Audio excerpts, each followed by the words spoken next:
We will develop these submissions in writing, but let me clarify, first of all, there's no request for a publication ban.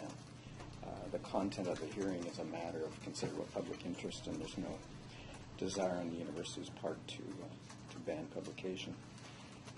There will be a request for exclusion of witnesses, but more enriched, let's say, than the ordinary order that would be issued.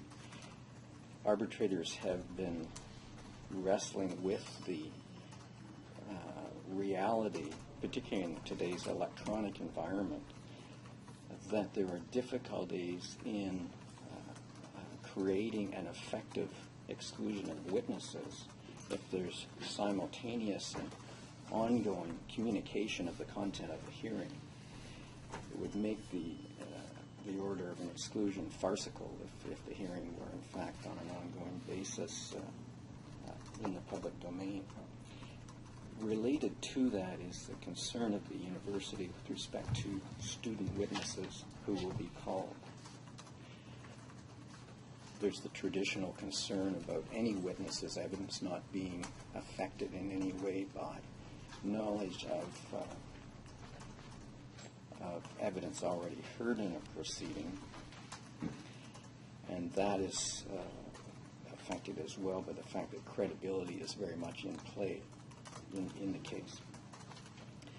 So there are those traditional concerns, but in the situation involving student witnesses, there's a concern on the university's part that they not be intimidated by the proceedings, and I'll develop that further in our written submissions. But as you review certain of the allegations regarding the griever's conduct, you'll better appreciate that concern. So there will not be a request for a ban, but there will be a request that your exclusion of witness order be effective.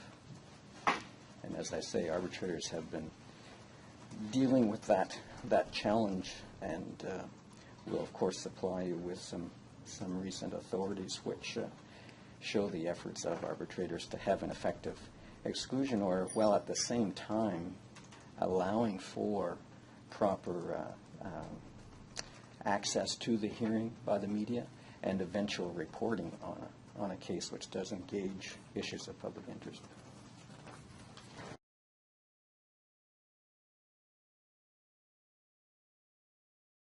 I'm assuming that the representations about exclusion orders are public.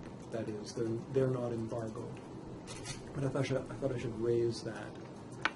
That is that they can be seen by, for example, if any media wanted to see those documents, they could. I'll take instructions on that, and we will advise you what position we'll take on that. To a certain extent, I'm concerned that the effect of any order you might be issued, or that you might be inclined to issue, would be undermined by a premature publication of the contents of the submissions. So I'm not taking a final position on it, but I reserve the right to make that request at the outset. And I would support that request with reference to the authority.